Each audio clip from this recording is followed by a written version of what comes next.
আসসালামু আলাইকুম ভিউয়ার্স, আপনারা সবাই কেমন আছেন? আশা করি আল্লাহ অনেক ভালো আছেন। আমরা আলহামদুলিল্লাহ অনেক ভালো আছি। তো আজকে এই যে গুলগুলো বানাতেছি আর কি, আমার জামাই বলতেছে গুলগুলো বানাও। তো এই যে আমি এখানে এক কেজি ময়দা নিয়েছি, আর এই যে যেটা মিষ্টি মুড়ি বলে আর কি, গোয়া মুড়ি বলে, আমি একটু গোয়া মুড়ি দিচ্ছি এটার সাথে, আর সামান্য একটু লবণ দিচ্ছি আর কি এটা। আর শুধু খালি যে আখের গুড়টা আছে, শুধু খালি আমি এটা গোলাবো এখন।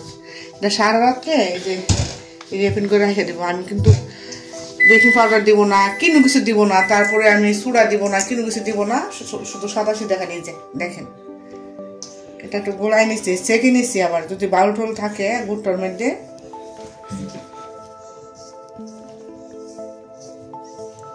আর গুড়গুলার গুঁড়াটা তো দেখা গেছে আমি হাত দিয়ে করতেছি, যেহেতু আমরা খাবো।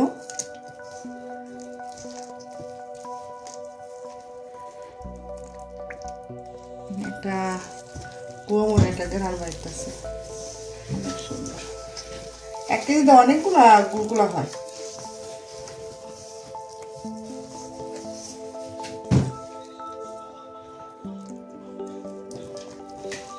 আমি একটু একটু করে বারবার দিচ্ছি।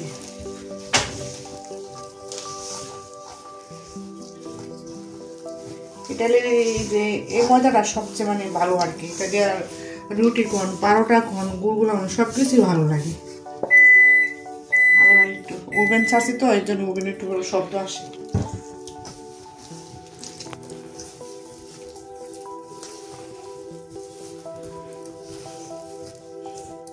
গুড়গুলো আর কেটে একটা বাচ্চা মাংস বানাতে পারবো,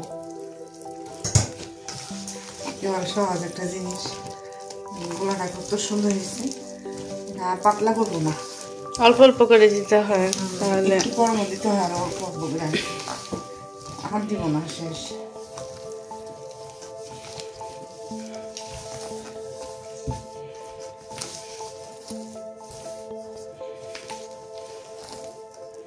এই যে এরকম কনসিস্টেন্সি দেখেন, পাতলা হয়েছে না, শক্ত হয়েছে না।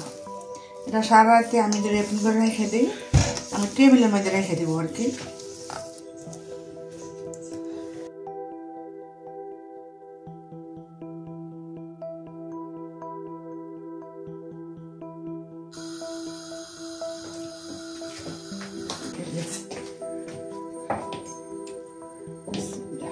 এরকম করে দিব।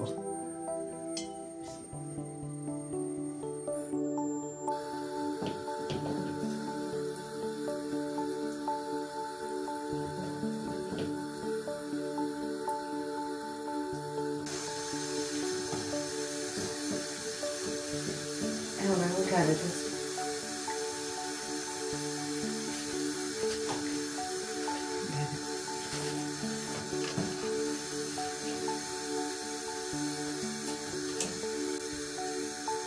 এক ভাবি আসে, আমাদের বড় ভাবি বলতেছে, তোমার হাতে গুড়গুলো অনেক মজা হয়, সুন্দর হয়, খেতে অনেক মজা।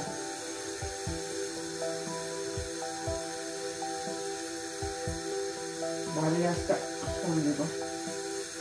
এখানে 1 কেজি ময়দা, এক এক করে সবগুলো হয়ে গেছে। এই যে দেখেন, আমার গুড়গুলো বানানো শেষ হয়েছে। তো আপনাদের সাথে এটা শেয়ার করলাম আর কি। রাত্রে এটা গোলায় রাখলাম, আমি রেবি তো কিছুই দিই নাই, শুধু খালি গোলায় রাখছি। যে এখন বানাইছি সকালে উঠে 6টা বাজে, আমার জামা নাস্তা হয়ে গেছে। এইভাবে আপনারা বানাই খেয়ে দেখেন, একেবারে সহজ, একেবারে সহজ, এটা কিন্তু ঝামেলা নাই আর কি। তো আমার এই ভিডিও যদি আপনাদের কাছে ভালো লাগে, লাইক শেয়ার কমেন্ট করবেন। ভালো থাকবেন, আল্লাহ হাফেজ, আসসালামু আলাইকুম।